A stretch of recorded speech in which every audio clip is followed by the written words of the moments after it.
अच्छा जी, हमारा लेक्चर बीच में डिस्कनेक्ट हो गया था, तो ये इसका सेकंड पार्ट है। ठीक है, वहीं से कंटिन्यू करते हैं।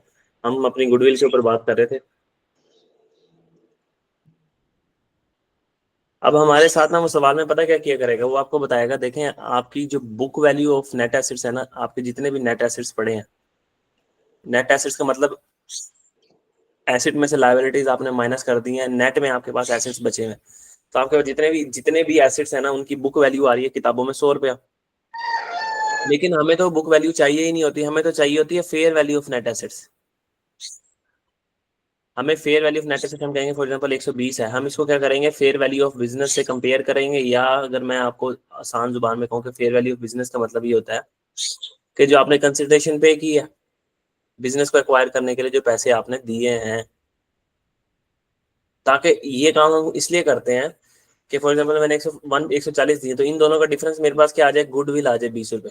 अगर मैंने book value of net assets को कंपेयर किया बिजनेस की फेयर वैल्यू के साथ, तो मेरी गुडविल तो 40 रुपए की आ जाएगी। तो इसलिए जितने भी हमारे एसेट्स होते हैं जो बुक वैल्यू के ऊपर पड़े होते हैं, हम उनको सबसे पहले उठा के लेके जाते हैं फेयर वैल्यू पे। फिर fair value of net assets को कंपेयर करते हैं फेयर वैल्यू ऑफ बिजनेस से, ताकि हमारे पास गुडविल की कैलकुलेशन सही हो, गुडविल सही हमें पता लगे कि हमने गुडविल की मद में इतने पैसे पे किए थे। तो ये थी आज की हमारी दो डिस्कशन होनी है जी, गुडविल के ऊपर और फेयर वैल्यू एडजस्टमेंट के ऊपर। तो शुरू करते हैं सवाल को अल्लाह का नाम लेके। वो कह रहा है on A acquired 80% share in B limited. तो ए हो गया पेरेंट कंपनी और बी हो गई subsidiary company. When the net assets of B were reported at 650,000।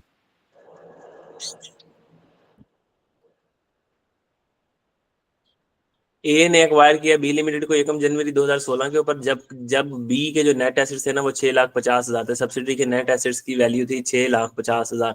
Statement of financial position of A B आपको दी गई है 31 दिसंबर 2021 की। मतलब हमने बहुत पहले, कोई 16, 17, 18, 19, 20, 21, 6 साल पहले हमने सब्सिडरी को एक्वायर किया था। और आज हम खड़े हैं 31 दिसंबर 2021 के ऊपर, और हमने कंसोलिडेटेड बैलेंस शीट बनानी है 31 दिसंबर 2021 की। तो हमने कहा ठीक है, हम बना लेते हैं, कोई मसला नहीं।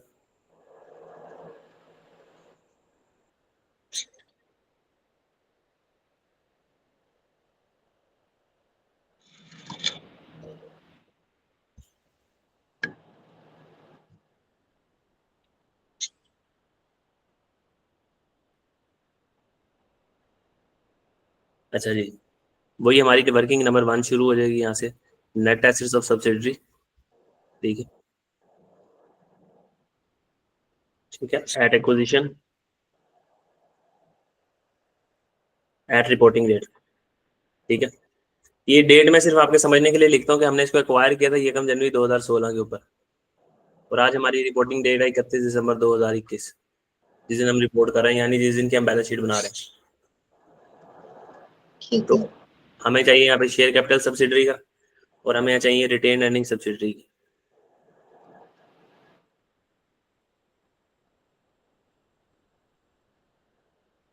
अच्छा जी, ये हमारे पास सब्सिडरी का शेयर कैपिटल दिया गया 3 लाख। हम सपोज करते हैं कि 3 लाख के अंदर कोई भी चेंजिंग नहीं आई होगी। शेयर कैपिटल पहले बताया कि इसके अंदर कोई नया शेयर हमने इशू नहीं किया हुआ होगा। हमने रिपोर्टिंग डेट पे यही अज्यूम करके चलना है। ठीक है, रिटेन अर्निंग्स सब्सिडरी की, एक्विजिशन डेट के ऊपर सब्सिडरी की रिटेन अर्निंग्स कितनी थी, ये हमें कैसे पता लगेंगी।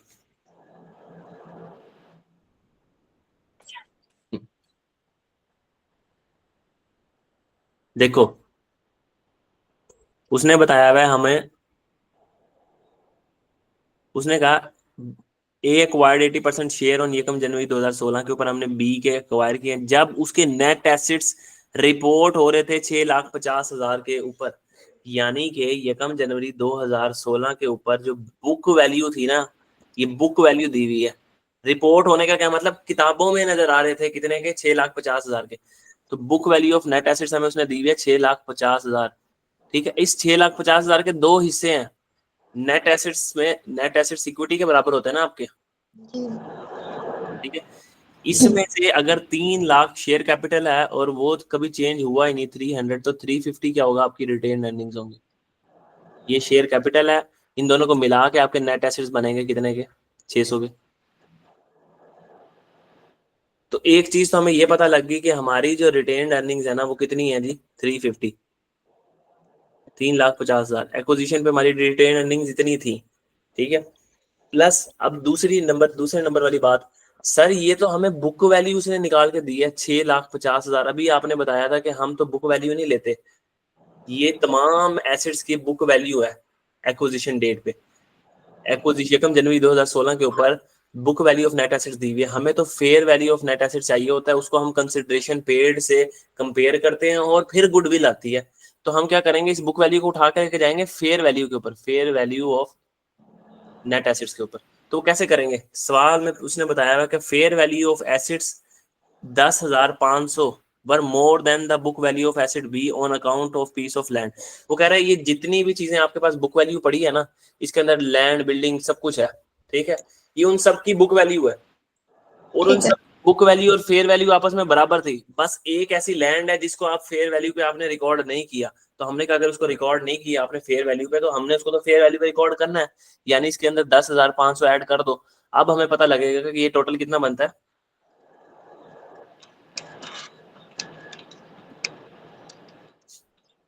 755,000।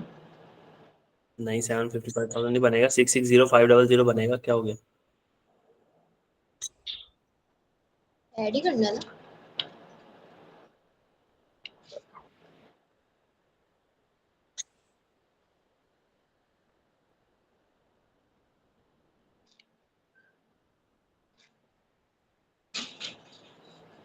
तो 755 बन रहा है 755 बन रहा है।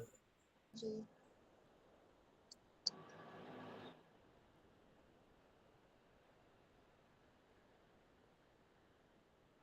एक सेकंड रुकना सर।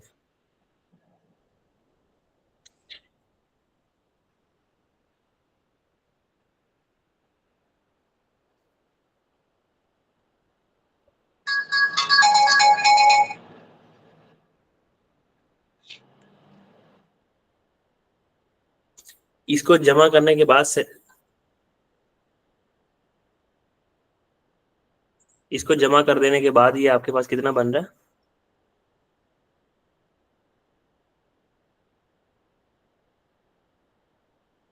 ये दोबारा जरा करना। 650,000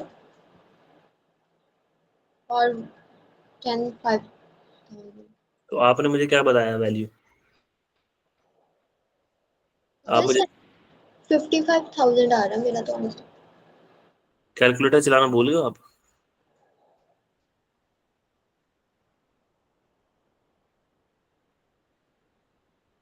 मैंने इन दो वैल्यूज को जमा किया है, ये वैल्यू नहीं बन रही दो वैल्यूज को जमा करने के बाद।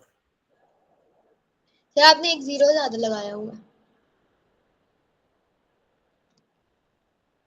नीचे। टेन इधर, फाइव हाँ सॉरी,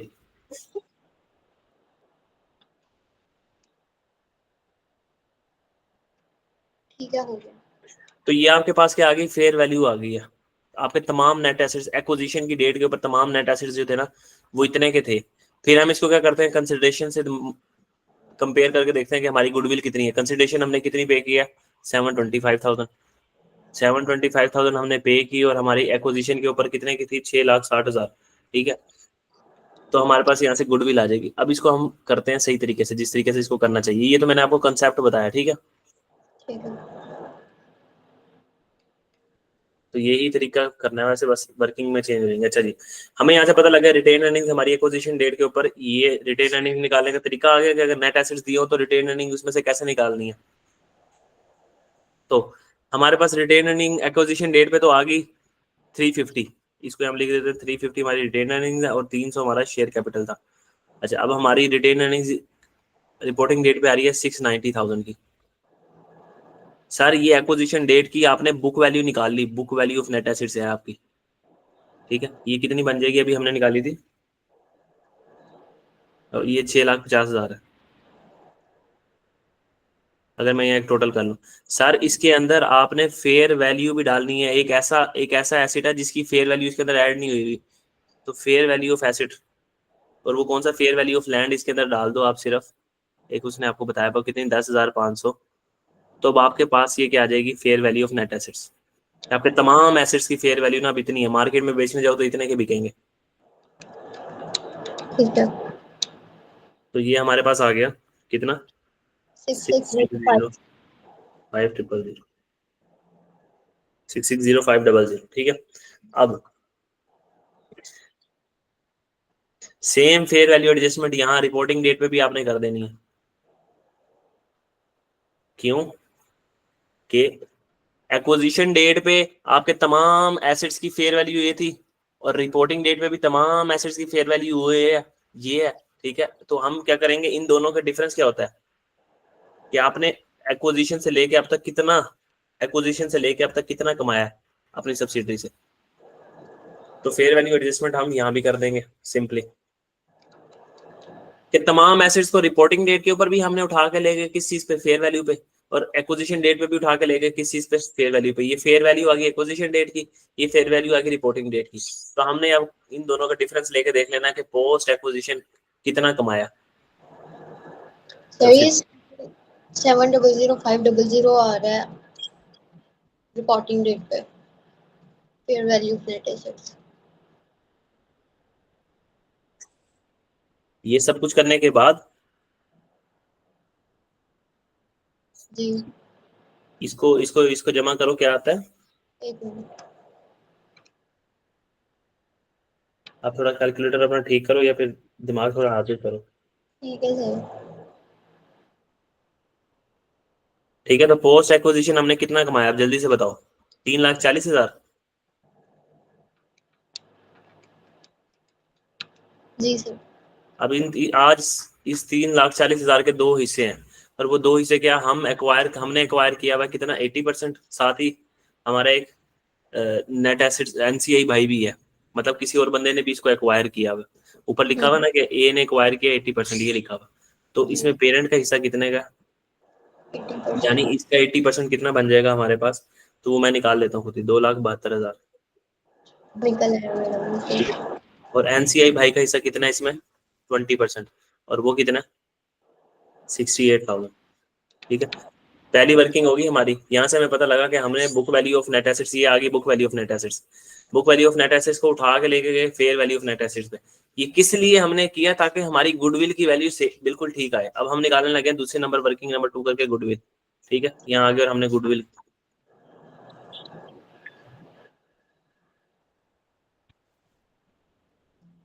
अच्छा गुडविल किस चीज का डिफरेंस होती है जी, कंसिडरेशन जो आपने पे की है वो plus net asset acquisition date के ऊपर हमने कंसिडरेशन कितनी पे की है, 7,25,000। 7,25,000 हमने दिए हैं इसको सब्सिडरी को एक्वायर करने के लिए। प्लस अब यहाँ पे देखो नेट एसेट्स एट एक्विजिशन, अगर मैंने यहाँ पे नेट एसेट एट एक्विजिशन 6,60,500 पूरे का पूरा लिख दिया, तो मैंने पता क्या अज्यूम कर लिया कि मैंने सारे का सारा 100% सब्सिडरी एक्वायर किया है। मैंने 100% सब्सिडरी नहीं एक्वायर की, मैंने 80% सब्सिडरी, इस 6,60,500 का ना मैंने इसका 80% एक्वायर किया मैंने सिर्फ। ठीक है। ठीक है, तो यहाँ पे आज के बाद क्या आएगा, कंसिडरेशन, गुडविल किस चीज का डिफरेंस होगी, गुडविल किस चीज का डिफरेंस होगी, consideration minus share of net assets at acquisition. कि भाई हमारा कितना शेयर है, हमने 6,60,500 वाली चीज का 80% खरीदा है, और वो 80% खरीदा है हमने 7,25,000 का। यानी अगर मैं बोलूं मैंने 5,28,400 वाली चीज जो है ना, वो 7,25,000 रुपए की खरीदी है, तो मतलब मैंने गुडविल की मद में कितने पैसे दिए। क्यों, मैं बेवकूफ था कि 5,28,400 वाली चीज में 7,25,000 में खरीद के आया। सर उसका नाम इतना होगा, ठीक है, उसका ब्रांड नेम इतना होगा, आपने गुडविल की मद में 1,96,600 रुपए पे किए, तो आज हमारे पास गुडविल भी आ गई। ठीक है, ठीक है। अच्छा अब हमारे पास आएगी जी वर्किंग नंबर 3,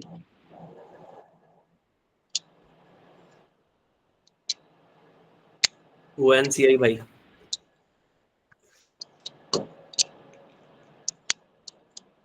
अब एनसीआई को कैसे निकालना है, देखो इस 6,60,500 का 80% हमने खरीदा, और इस 6,60,500 का 20% किसने खरीदा।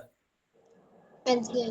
हाँ, तो एनसीआई भाई एक्विजिशन के ऊपर भी एनसीआई की थोड़ी बहुत औकात होगी, वो कितनी होगी कि एनसीआई भाई ने 6,60,500 का 20% खरीदा था। 6,60,500 500 का 20% एनसीआई ने खरीदा था, प्लस वो आ जाएगा 1,32,000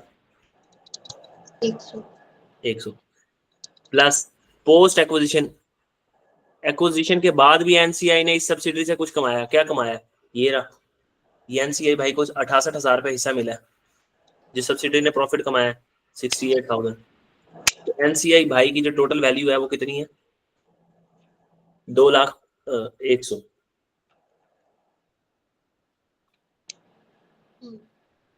ठीक हो गया। अब हमारे पास आ गया चौथी वर्किंग ग्रुप रिजर्व्स।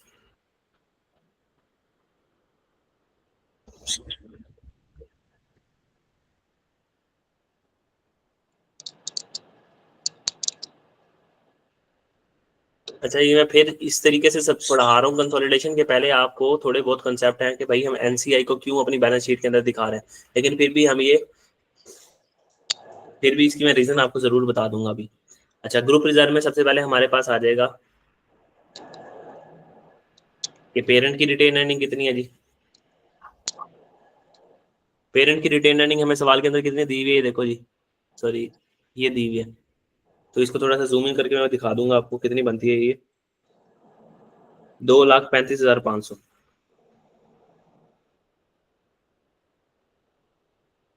नहीं, 2,35,500 नहीं है, ये है 2,350,000 जितनी बनती है 2,350,000 प्लस इस पेरेंट ने पोस्ट एक्विजिशन सब्सिडरी से कितना कमाया? पोस्ट एक्विजिशन ऑफ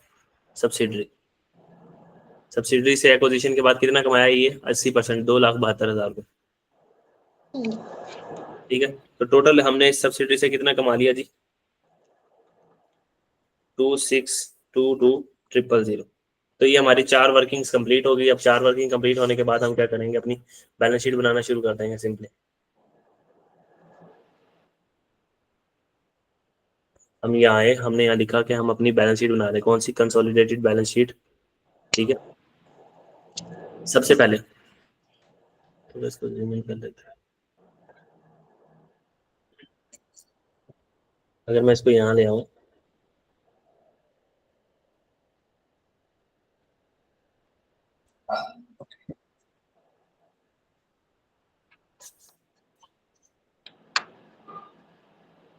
तो नॉन करंट एसेट्स आ जाएंगे हमारे पास। नॉन करंट एसेट्स में हमारे पास क्या आ रहा है जी? पीपी। ठीक है, 2715 प्लस 850। ठीक है, ये हमने जमा कर दिया।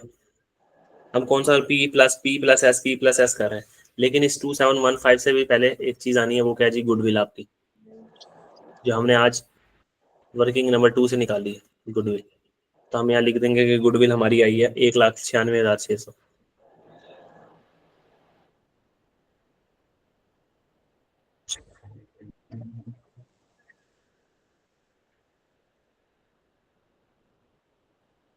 प्लस हमारे पास यहाँ रहेगा पीपी। पीपी वैसे निकलेगा कैसे?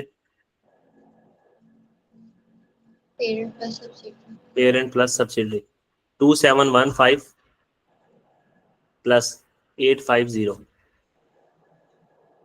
ये आपके पास इसका जवाब आ जाएगा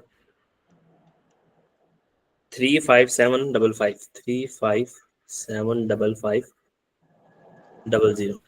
फिर उसके बाद नॉन करंट एसेट हो गए। इन्वेस्टमेंट इन बी को तो हमने काट दिया। करंट एसेट्स हमारे पास आ गए सब्सिडरी के और पेरेंट के, वो कितने आ गए? 410 और 190। 410 जमा 190। ठीक है, और ये हमारे पास आ जाएंगे 600।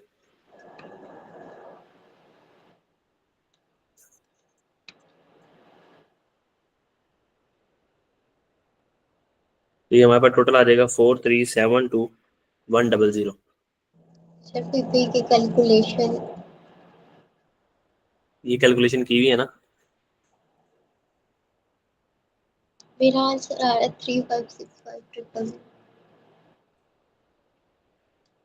सॉरी सॉरी सॉरी सॉरी, एक छोटी सी चीज यहाँ पे रह गई, और वो छोटी सी चीज क्या थी? मैंने आपको कल बताया था कि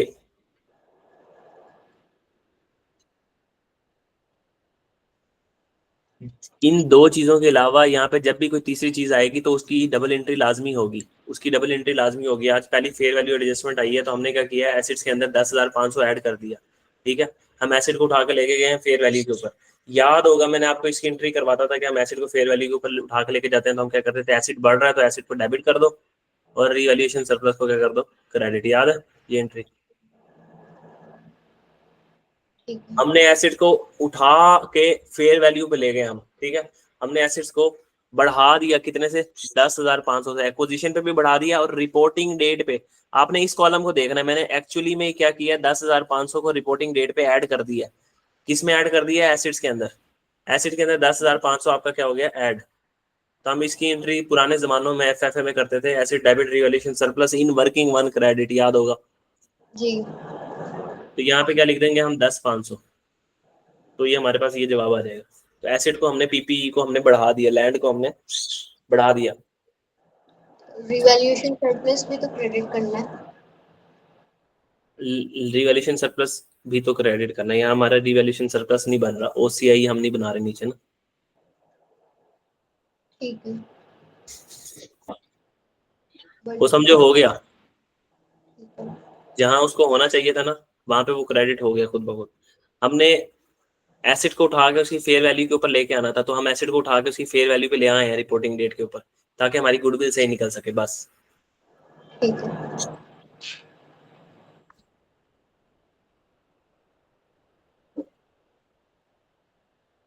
अच्छा, जिसके बाद हमारे पास आ जाएगा शेयर कैपिटल। पेरेंट का शेयर कैपिटल कितना आ रहा है हमारे पास, 1250। इसके बाद आ जाएंगे जी हमारे पास कंसोलिडेटेड रिजर्व्स। हमारी रिटेन अर्निंग भी हमारी है और सब्सिडरी की रिटेन अर्निंग भी हमारी है। तो कंसोलिडेटेड रिजर्व्स हमने वहां निकाल के रखी हुई थी, देख लेना, 26220000। कंसोलिडेटेड रिजर्व प्लस हमारी लायबिलिटीज, हमारी भी हमारी और सब्सिडरी की भी हमारी, कितनी है जी, 250, सॉरी यहाँ पे लिखना 250 प्लस 50, ये आ जाएंगे आपके पास 300,000 प्लस एक और भाई भी है यहाँ पे, वो क्या है, एनसीआई। सर एनसीआई को हम क्यों शो कर रहे हैं? हमारी इक्विटी के अंदर एनसीआई क्यों नजर आ रहा है? अभी इसका जवाब देता हूँ। एनसीआई को पहले यहाँ लिख लो। एनसीआई हमने निकाला था किताबों में, 200100। तो ये हमारे पास आ गया 4372100। ठीक है, तो ये हमारे पास बैलेंस शीट दोनों तरफ से क्या हो जाएगी, टैली हो जाएगी।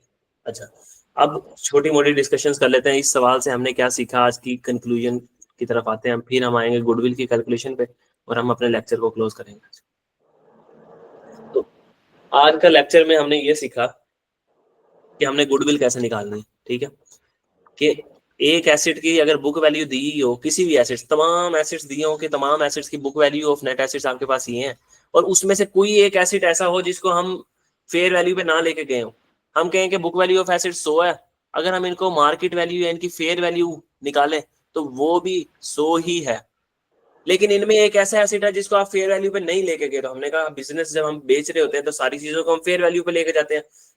हम पता करते हैं मार्केट में कितने का बिकेगा। तो हमने कहा जो जिस चीज को आप फेयर वैल्यू पे नहीं लेके गए, जैसे इसमें एक लैंड पड़ा है, इसमें एक प्लांट पड़ा है, इसमें एक प्रॉपर्टी प्लांट इक्विपमेंट पड़ा हुआ है, इसमें एक इन्वेस्टमेंट प्रॉपर्टी पड़ी है, जिसको आप फेयर वैल्यू के ऊपर नहीं लेके गए, तो आप क्या कहोगे, सिंपली आप उसको फेयर वैल्यू पे लेके जाओ, मतलब उसकी फेयर वैल्यू है 50 रुपए, तो उसको फेयर वैल्यू के अंदर इसके अंदर ऐड कर दो। तो जो चीज यहाँ पे आएगी, यहाँ से प्लस होगी या यहाँ से माइनस होगी, वो बैलेंस शीट पे कहीं ना कहीं लाजमी जाएगी, बैलेंस शीट या पीएनएल पे कहीं ना कहीं लाजमी जाएगी। तो फेयर वैल्यू एडजस्टमेंट आज हमने सीखी और गुडविल एडजस्टमेंट हमने सीखी। फिर हमारे पास fair value of net assets आगे हमने अब एज्यूम कर लेते हैं यहाँ पे 120। हमने कहा फिर ये हमने खरीदा कितने का, अभी हम ये सोच के चल रहे हैं कि हमने ये 100% खरीदा, तो हमने खरीदा 140 का, 20 रुपए का डिफरेंस जो है वो गुडविल है। लेकिन सर अगर हमने इसको 100% ना खरीदा, हमने इसको 80% खरीदा, तो हम क्या कहेंगे कि भाई 120 वाली चीज का 80% हमने खरीदा, ठीक है, कितना बनेगा,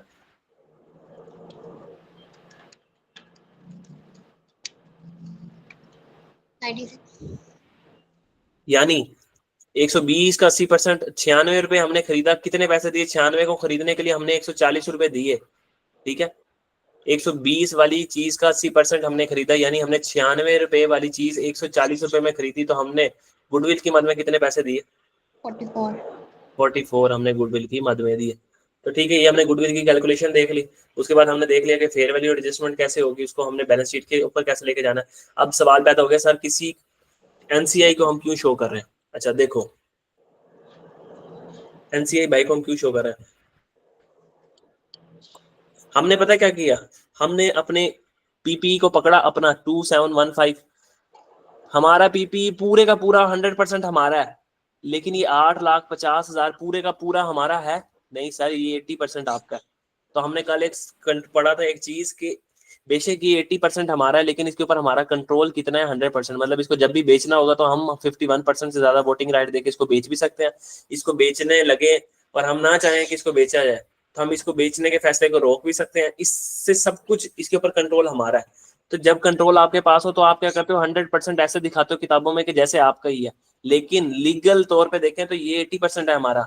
करंट एसेट्स जो 1,90,000 के पड़े ये भी हमारे 80% है। ठीक है, इस कंपनी का शेयर कैपिटल भी 80% हमारा है, इसकी रिटेन अर्निंग्स भी 80% हमारी हैं, इसकी लाइबिलिटीज भी 80% हमारी हैं। जब सब कुछ 80% आपका है तो सर आपने तो यहाँ धड़ाधड़ पूरे का पूरा 100% 100% 100% ऐड कर दिया। सीट तो बन रही है 100% के हिसाब से।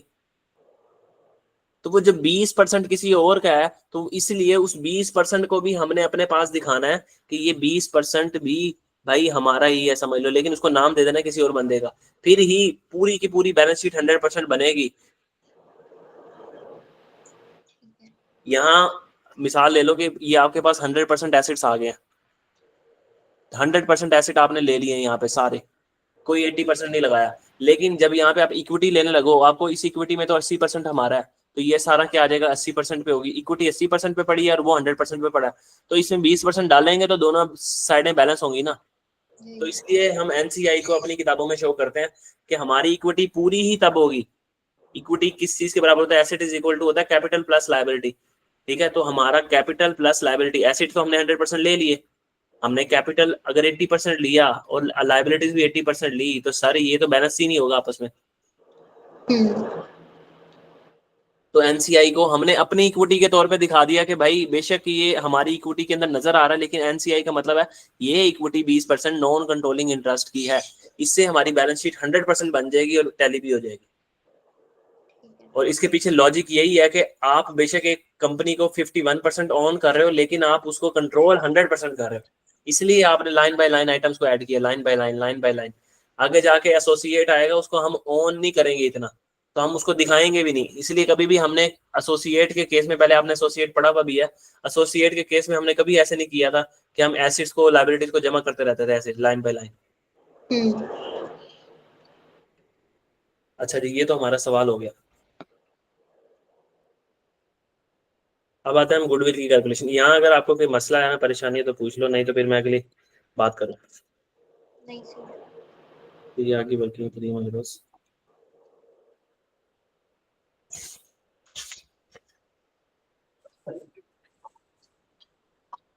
अच्छा, ये जो बात बताने लगा हूँ ना, इसको समझ आए तो अच्छे तरीके से समझ लेना, ना समझ आए ना तो इसको ना अपने लिए सवार ना करना कि सर ये आपने इतना मुश्किल चीज क्या बता दी।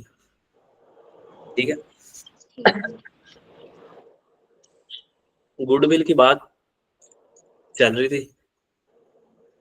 स्टैंडर्ड में ना दो ऑप्शन आपके पास अलाउ है, दो ऑप्शन है। एक है आप पार्शियल गुडविल रिकॉर्ड कर सकते हो, आधी गुडविल। एक है फुल गुडविल, आप फुल गुडविल भी रिकॉर्ड कर सकते हो। सर ये पार्शियल गुडविल क्या होती है और फुल गुडविल क्या होती है, जरा हम ना इसको थोड़ा सा समझ लेते हैं।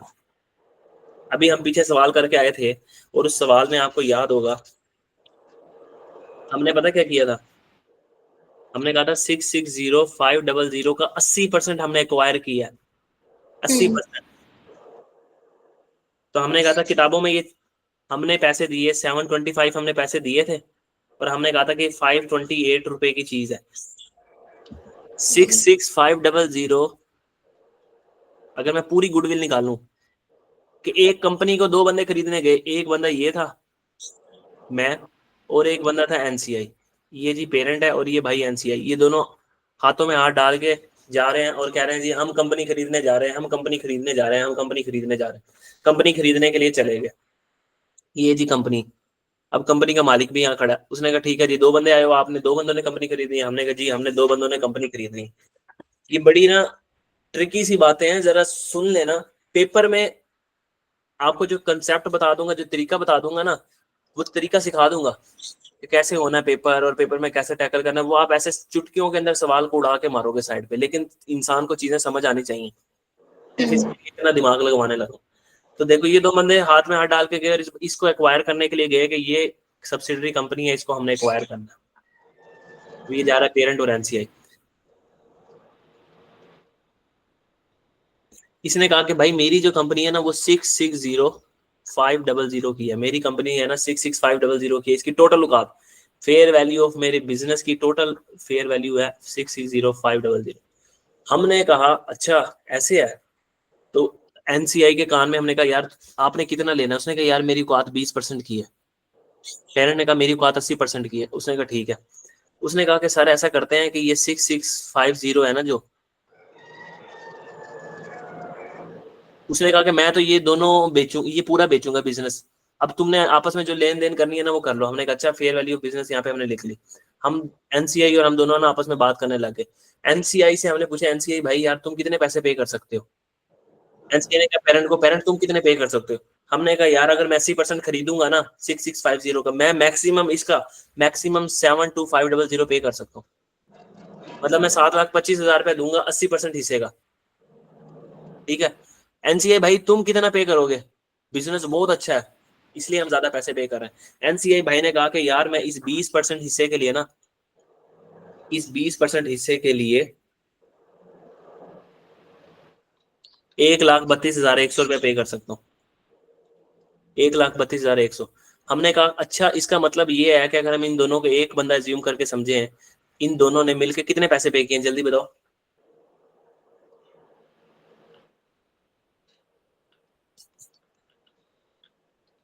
85,7,100। कितने? 85,7,100। 8571 तो 6,60,500 वाली चीज ना इन्होंने 8,57,100 में ले ली। अगर एक चीज 8,57,100 रुपए की है और वो उन्होंने ले ली कितने की, सॉरी एक चीज है 6,60,500 रुपए की, हमने ले ली।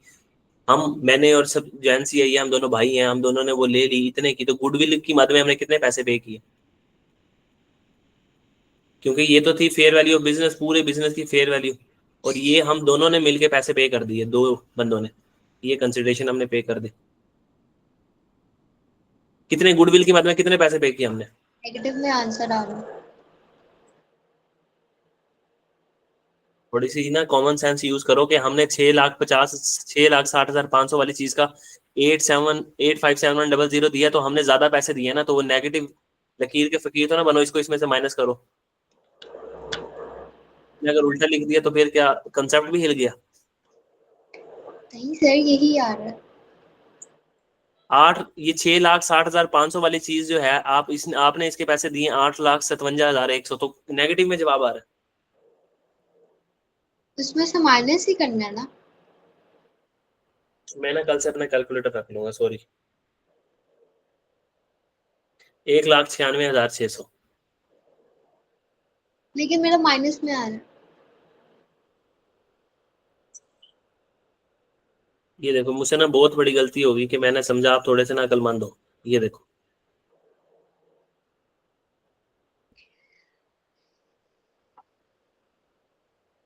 गुडविल निकलती होती थी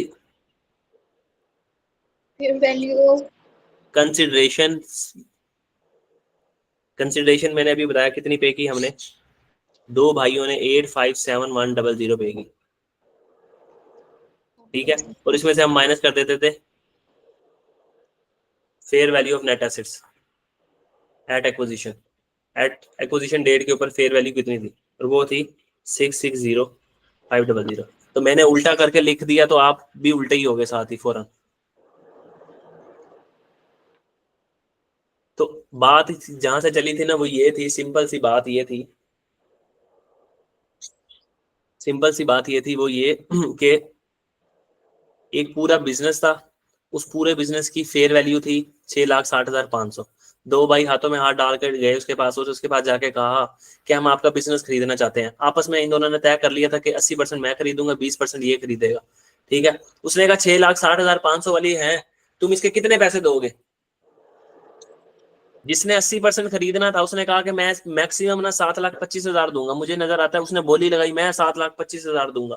मतलब इस 6,60,500 का 80% मैं खरीदूंगा 7,25,000 में। यानी कि मैं 5,28,400 रुपए वाली चीज खरीदूंगा 7,25,000 में। ठीक है, हमने खरीद ली। एक और बंदा उसने कहा कि मैं इसका इस 6,60,500 का 20% तुमसे 1,32,100 में खरीदूंगा। हमने कहा अच्छा, तुम मतलब हमें पूरे के पूरे इस 6,60,500 वाली चीज के 8,57,100 रुपए देने लगे हो। तो इसका मतलब है 8,57,000 तुम देने लगे हो कंसिडरेशन, और चीज की औकात यानी fair value of net asset हमारे यहाँ एक्विजिशन डेट के ऊपर 6,60,500। तुम गुडविल की मद में मुझे दे रहे हो, तुम मुझे गुडविल की मद में 1,96,600 दे रहे हो। हमने कहा जी हम दोनों मिलकर तुम्हें गुडविल की मद में 1,96,600 दे रहे हैं। तो ये क्या गुडविल एक बंदे की है? नहीं, ये गुडविल दो बंदों की है, एक पेरेंट की और एक एनसीआई की है। इस एनसीआई और पेरेंट ने कितनी कितनी गुडविल की मद में पैसे दिए? इसने 7,25,000 दिया। टोटल गुडविल है ये आपके पास, टोटल गुडविल। ठीक है।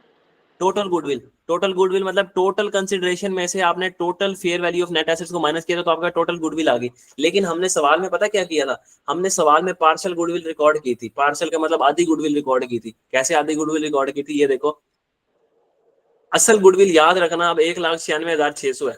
हम अपने सवाल पे आते हैं और हम देखते हैं कि हमने क्या किया था। ये हमारे पास दिया हुआ है। हमने कहा हमने कंसिडरेशन पे की 7,25,000, लेकिन हमने 6,60,500 वाली चीज का 80% खरीदा है। कितने में? 5,28,400 में। तो ये जो 1,96,600 आई है हमारे पास गुडविल,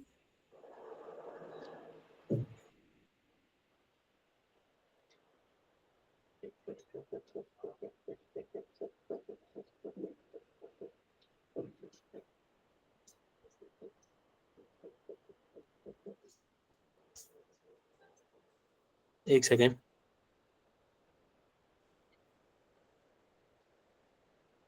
हमारी टोटल गुडविल यहाँ पे कितनी निकली थी?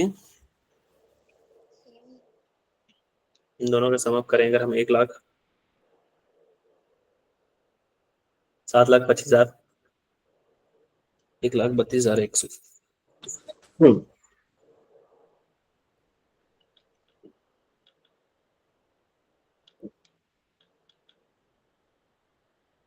1,32,100।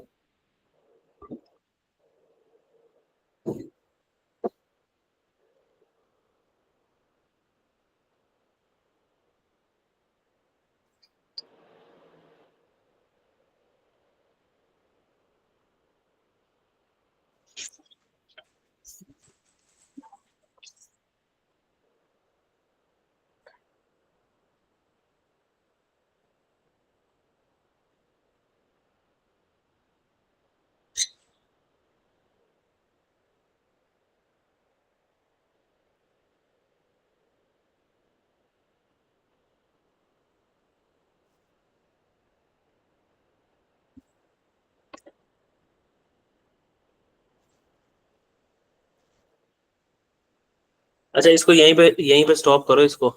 मैं एक और एग्जांपल से पहले बात क्लियर करता हूँ, बात ना मिक्सअप होगी।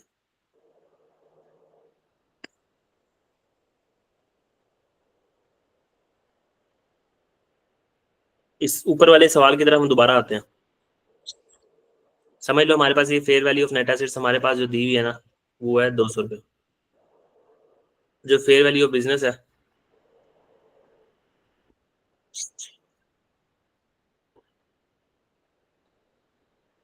वो है आपके पास 250।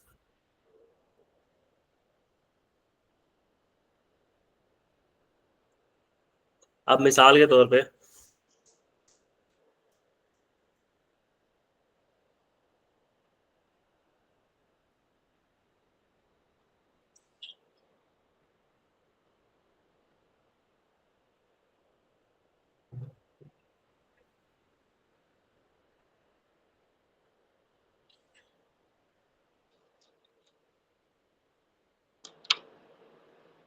इसको ना मैं केस बनाता हूँ, फिर आपको ना चीज अच्छे तरीके से समझ आएगी। केस नंबर ना 1, केस नंबर 1 में हमारे पास जो book value of net assets दी हुई है, और वो दी हुई है आपके पास 110 रुपये, ठीक है। ये हमारे पास दी हुई है fair value of net assets 140 रुपये, और हमारे पास फेयर वैल्यू ऑफ बिजनेस दी हुई है 180 रुपये। तो अब मैं यहाँ पे शुरू करता हूँ। अगर मैं यहाँ पे गुडविल की कैलकुलेशन करूँ तो सर इस केस के अंदर ना हमने 100% एक्वायर किया हुआ है सब्सिडरी को, तो यानी एनसीआई नहीं है, ठीक है। अगर मैं यहाँ पे गुडविल की कैलकुलेशन करूँ तो गुडविल हमारी बराबर होती है कि हम कंसिडरेशन में से क्या माइनस कर देते हैं, फेयर वैल्यू ऑफ, क्या माइनस कर देते हैं, net assets.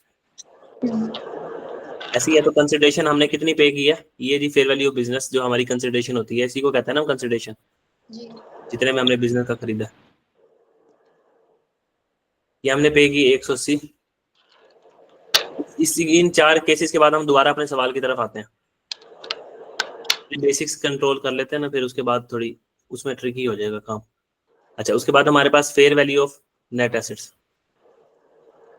Fair value of net assets हमारे पास दिए गए हैं जी कितने के, 140 की। तो हमारे पास जो गुडविल आई है ना, 100% गुडविल आई है, 100% गुडविल। कंसिडरेशन भी 100% आया, fair value of net assets भी 100% है, तो गुडविल आ गई हमारे पास 40। अब इस गुडविल को रिकॉर्ड करने का ना 2 तरीके हैं। देखो, जो सेपरेट बुक्स होंगी ना, पेरेंट की सेपरेट बुक्स में, उसमें तो आपको पता है पेरेंट एंट्री क्या करेगा, इन्वेस्टमेंट डेबिट, कि मैंने सब्सिडी के अंदर इन्वेस्टमेंट की है 180 रुपए की, ये 180 की इन्वेस्टमेंट की है मैंने, और मेरे पास से कैश क्रेडिट हो गया 180 रुपए, ठीक है। लेकिन कंसोलिडेटेड बुक के अंदर वो क्या बुक एंट्री करेगा,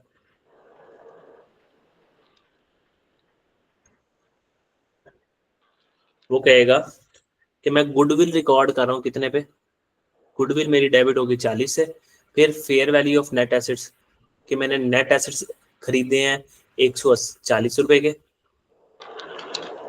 मैंने सब्सिडरी के नेट एसेट्स अपने पास डेबिट किए 140 से, मैंने गुडविल डेबिट की है, गुडविल खरीदी है मैंने 40 रुपए की, और मेरे पास से कैश चला गया 180 रुपए, ठीक है। ये तो था केस नंबर 1। इसमें कोई मसला हो, परेशानी हो तो पूछ। केस नंबर 2,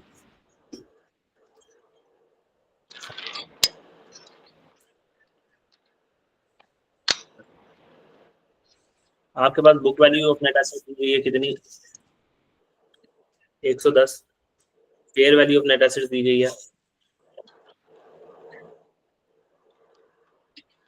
140, और फेयर वैल्यू ऑफ बिजनेस दी है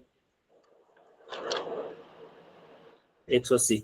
तो हमें पता है जो गुडविल होती है वो इन दोनों का डिफरेंस होती है, fair value of net assets और फेयर वैल्यू ऑफ बिजनेस। ये फेयर वैल्यू ऑफ बिजनेस को आप कंसिडरेशन भी कह सकते हो, ठीक है।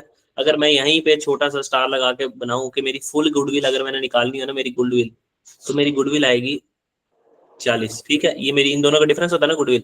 लेकिन इस केस के अंदर ना मैंने ना एक्वायर किया हुआ सब्सिडरी को 80%, सब्सिडरी को मैंने क्या किया हुआ, एक्वायर किया हुआ 80%। तो अब अगर मैं कंसिडरेशन निकालना चाहूँ गुडविल, तो गुडविल हमारी वैसे कैसे निकलती होती है कि मैंने कंसिडरेशन,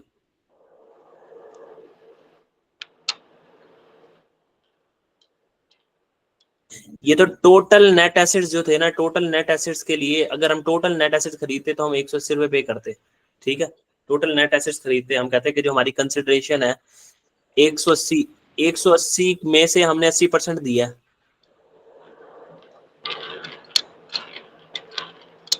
अगर हम पूरे के पूरे एसेट्स खरीद लेते सब्सिडरी के तो 140 रुपए के थे, और उसके लिए पूरे को पूरा खरीदने के लिए 180 रुपए देने पड़ने थे। लेकिन हमने कितने खरीदे हैं, 80%, तो हमने कंसिडरेशन का भी 80% दिया होगा। हमने कितने दिए होंगे, 144 रुपए, ठीक है। और हमने ये जो नेट एसेट्स लिए हैं कंसिडरेशन, तो यहाँ आ जाएगी नेट एसेट्स, कंसिडरेशन में से fair value of net assets minus कर दो। हमने नेट एसेट्स एक्वायर किए हैं 140 के, लेकिन 140 का भी हमने 80% एक्वायर किया, हमने 180% 80% एक्वायर की, तो हमने 112 रुपए एक्वायर किए। तो ये आ गया, हमने गुडविल की मद में कितने पैसे दिए, 32 रुपए। ये आ गई हमारी पार्शियल गुडविल। पार्शियल गुडविल का मतलब ये है अपने हिस्से की गुडविल रिकॉर्ड कर लो, मतलब के 180 तो टोटल बिजनेस की औकात थी, हमने 180 का 80% खरीदा है, तो हमने 180 का 80% दिया होगा, यानी हमने 144 रुपए दिए हैं। और 140 का हमने 140 का 80% खरीदा है हमने, यानी 112 रुपए हमने खरीदे हैं।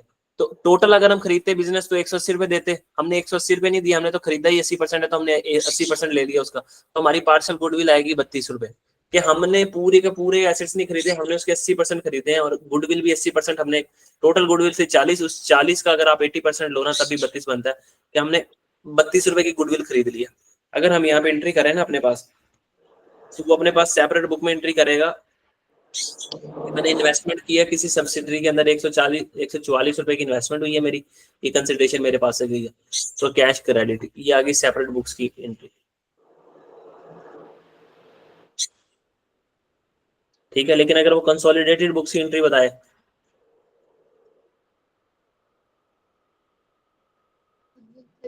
कंसोलिडेटेड बुक्स के अंदर क्या एंट्री करेगा, ये चीजें ना समझ आए ना तो बेशक ना समझना, ये मैंने आपको सिर्फ कंसेप्ट दे रहा हूँ ताकि आपको चीजें ना समझ आए अच्छे तरीके से।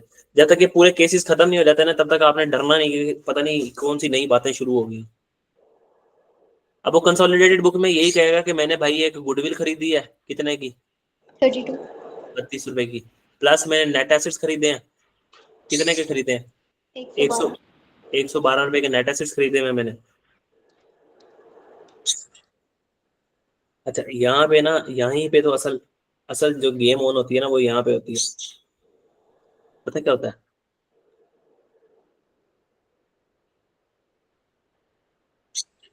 वो पता क्या होता है, वो ये होता है,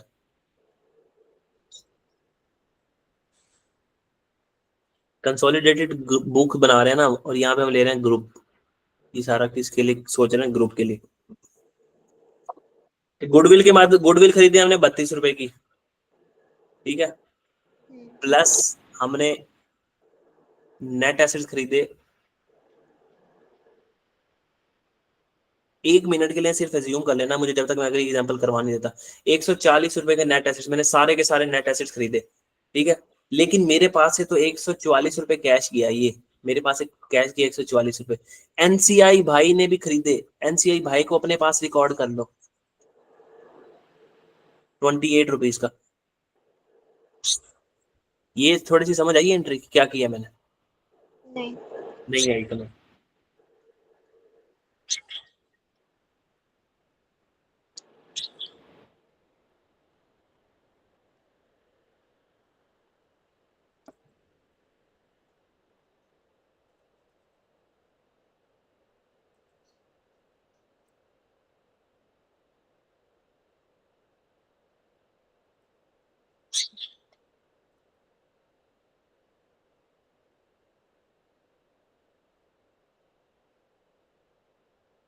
स्टैंडर्ड हमें कहता है कि आपके पास जो नेट एसेट्स है ना, ये देखो, ये आपके नेट एसेट्स से ऊपर नजर आ रहे हैं 140 रुपए के, 140 रुपए के नेट एसेट्स से, और फेयर वैल्यू ऑफ आपकी बिजनेस की जो थी ना, वो फेयर वैल्यू वो थी 180 रुपए।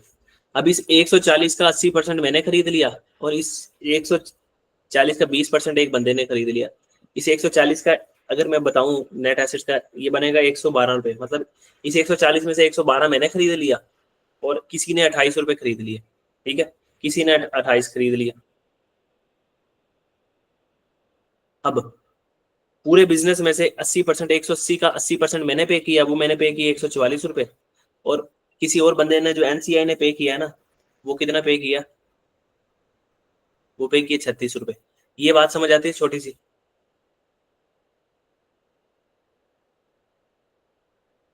ये बात समझ आती है छोटी सी।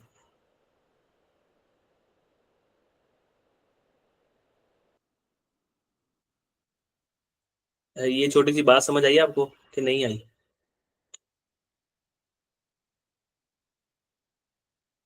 सर आ गई है।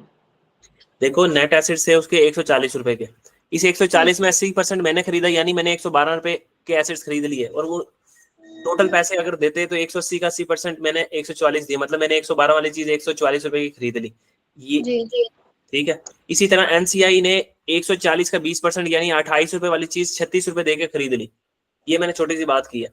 अब स्टैंडर्ड पता क्या कहता है, स्टैंडर्ड कहता है आपके पास दो ऑप्शन है, दो ऑप्शन, ठीक है, ये तो हो गया, समझ लो ये शेयर है एनसीआई भाई का, इसको कहते हैं शेयर ऑफ एनसीआई, ये एनसीआई भाई का शेयर है इन नेट एसेट्स, नेट एसेट्स के अंदर एनसीआई भाई का शेयर। तो कभी हमसे पूछ ले एनसीआई भाई का नेट एसेट्स में शेयर कैसे निकालोगे, तो हम ऐसे ही निकालते होते थे कि 180 वाली चीज का 80% मैंने खरीदा है, तो वर्किंग याद करो 180 वाली चीज का 20% हम एनसीआई को दे देते थे, हम कहते थे शेयर ऑफ एनसीआई है। जी ठीक है, फिर इसके बाद ये वो फेयर वैल्यू है, ये फेयर वैल्यू हमारी है, फेयर वैल्यू ऑफ पेरेंट, ये पेरेंट ने जो फेयर वैल्यू पे किया, और ये फेयर वैल्यू किसकी है, फेयर वैल्यू ऑफ एनसीआई है। अब ना जरा छोटी सी बात याद रखना, हमारा स्टैंडर्ड पता क्या कहता है, हमारा स्टैंडर्ड कहता है आपके पास दो ऑप्शन है, या तो आप पूरी की पूरी फुल गुडविल रिकॉर्ड करो, ठीक है, या तो आप अपनी किताबों में आपको इजाजत है कि आप पार्शियल गुडविल रिकॉर्ड करो, पार्शियल गुडविल रिकॉर्ड करो, और एनसीआई को प्रोपोर्शनेट शेयर के ऊपर रिकॉर्ड करो। इसका क्या मतलब है, मतलब ये है कि मैंने यहाँ पे गुडविल कितनी है, असल गुडविल थी 40 रुपए, असल गुडविल थी 40, मैंने गुडविल रिकॉर्ड की 32 रुपए, मैंने पार्शियल गुडविल रिकॉर्ड की, और एनसीआई को उसके प्रोपोर्शनेट शेयर के ऊपर, proportionate share of net assets के ऊपर रिकॉर्ड कर दिया। देखो ठीक है।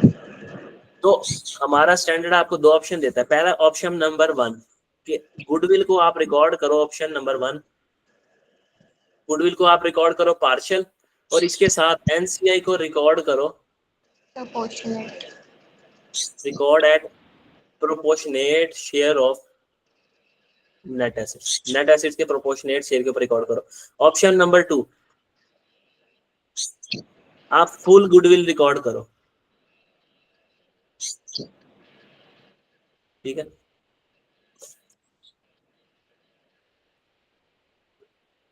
फिर आपने एनसीआई को ना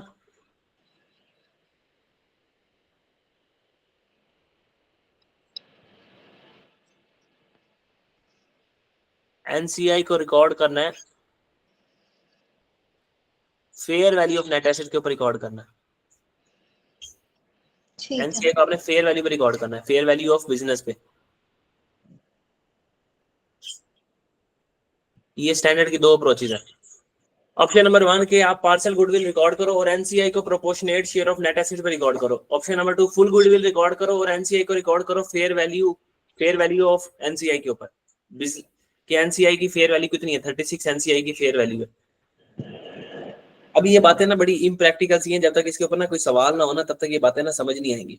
अच्छा, पहले मुझे अपना तीसरा केस करवा लेना, तो फिर आपको ना ये सारी बातें ना अभी मैं क्लियर कर दूंगा, ईच एंड एवरीथिंग, जितनी बातें भी लिखी हैं। तो बातों से ना घबराना कि ये क्या है, मैंने पहले बताया था अगर ना समझ आया ना तो ये आपके पेपर में आने वाली चीज नहीं है, पेपर में जो आनी है ना वो हम उसके ऊपर डिस्कशन कर लेंगे थोड़ी बहुत। ये सारी डिस्कशन इसलिए हो रही है ताकि आपको ना ये पता हो कि ये चीजें होती क्या है। और दूसरे नंबर पे वो एमसीक्यूज में जब पूछेगा ना तो ऐसी बातें पूछेगा वो आपको फिर वहां समझ नहीं आएंगी। Okay sir. ये हमारे पास है कि book value of net assets 1 तो 10। इसके बाद एक सवाल हमने करना है बस इसके ऊपर और हमारी क्लास एंड हो जाएगी। बहुत इजी क्वेश्चन है। तो ये फेयर वैल्यू बिजनेस दिया हुआ है और ये 180। अगर आप यहाँ खड़े होकर देखो तो fair value of net asset में से fair value of business minus करो तो 40 रुपए की गुडविल, आपको पता है कि टोटल गुडविल कितनी है 40 रुपए की, टोटल गुडविल 40 रुपए की, दिमाग में रखना आप, ठीक है।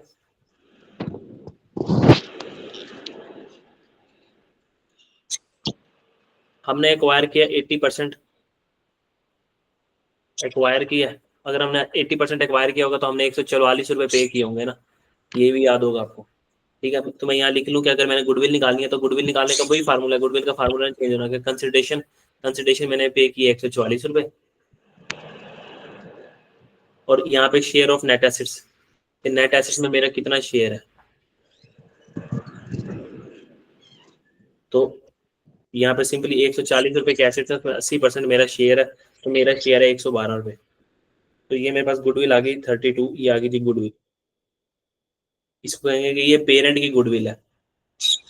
अब एनसीआई अपनी गुडविल कैसे रिकॉर्ड करेगा, एनसीआई ने कौन सा तीर मारना है, एनसीआई ने कहना ये लोग कंसिडरेशन मैंने जो पे किया ना वो कितने की पे किया, मैंने 140 रुपए में से 20% पे किया, कितना, जैसे यहाँ पे मैंने निकाला था ना 140 रुपए में से मैंने सॉरी 180 पे मैंने 180 मैंने 80% किया, तो वो ऐसे कहेगा कि मैंने 180 रुपए में से 20% मैंने पे किया।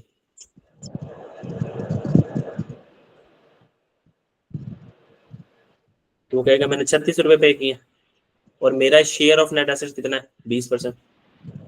लेकिन ये एनसीआई तो गुडविल नहीं ना रिकॉर्ड करेगा। हाँ मैं बताता हूँ ना, ये छोटी सी बात, एनसीए गुडविल नहीं रिकॉर्ड करता, बिल्कुल सही बात है। 140 का 20%, तो ये आ जाएगा 28। हमने माइनस किया तो गुडविल आ गई 8 रुपए। जी सर, अगर हम अपनी गुडविल को भी जमा कर दें और एनसीआई की गुडविल को भी जमा कर दें तो टोटल गुडविल हमारी 40 ही बन रही थी, हमें पता है ये टोटल गुडविल हमारी 40 ही बन रही थी।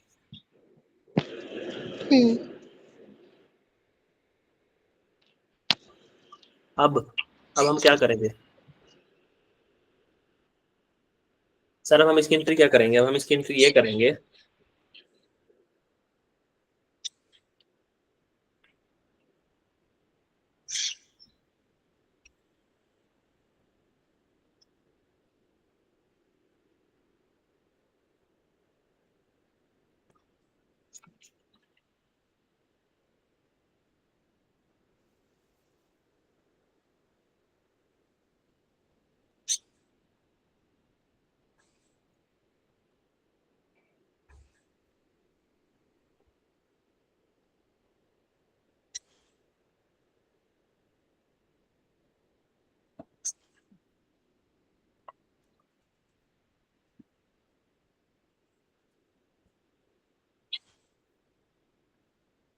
अगर आप चाहते हो ना कि आप गुडविल को रिकॉर्ड करो पार्शल, अब अब पूरी बात का नेट शेल आने लगा। दो ऑप्शन है, अगर आप चाहते हो ना आप गुडविल को रिकॉर्ड करो पार्शल, अगर आप चाहते हो आप गुडविल को रिकॉर्ड करो फुल। सर अगर हम पार्शल गुडविल को रिकॉर्ड करेंगे ना तो हमने एंट्री पढ़ी हुई थी कि हमने जो नेट एसेट्स डेबिट करने है, कि हमने सोचना है कि हमने सारे के सारे नेट एसेट्स खरीदे हैं। ठीक है, नेट एसेट्स को डेबिट कर देना 140 से। ये मैं पार्शल गुडविल रिकॉर्ड करके दिखा रहा हूँ आप, कि हमने नेट एसेट्स कर दिए 140 से डेबिट, लेकिन हमने जो अपनी गुडविल है आधी रिकॉर्ड की है। गुडविल को डेबिट कर दिया कितने से? 32 रुपए से। ठीक है, प्लस एनसीआई, जब आप एनसीआई को आप जब पार्सल गुडविल रिकॉर्ड कर रहे हो तो एनसीआई को किस चीज पे वैल्यू करते हो? Proportionate share of net assets. किस चीज पे? Proportionate share of net assets. किस चीज पे करते हो? Proportionate share of net asset. इसमें proportionate share of net assets कितना दिया गया हमें? ये रहा share of net assets, proportionate share of net assets, proportionate share of net assets, ऐसे ही है ना? जी। तो proportionate share of net assets पे एसेट को रिकॉर्ड कर लिया मैंने कितने? 28 पे। और मैंने कहा कि कैश तो मेरे पास है ये 144 रुपए, यही 144। लेकिन फुल गुडविल जब आप रिकॉर्ड करते हो, आप कह रहे हो कि हम पेरेंट की भी अपनी भी गुडविल रिकॉर्ड कर लें और उसकी भी रिकॉर्ड कर लें गुडविल, तो मैं यहाँ पे क्या करूंगा अपने पास? नेट एसेट्स तो मेरे पास आए 140 रुपए के, ऐसे ही है। अब मैं गुडविल जो रिकॉर्ड कर रहा हूँ, दोनों की गुडविल मिला के कितने की है? 40 रुपए की गुडविल, है ना? मैंने पूरी की पूरी गुडविल मैंने रिकॉर्ड कर ली। जब मैंने पूरी की पूरी गुडविल रिकॉर्ड कर ली अपने पास, तो मैंने कहा कि एनसीआई को अब किस चीज पे वैल्यू करेंगे? Fair value.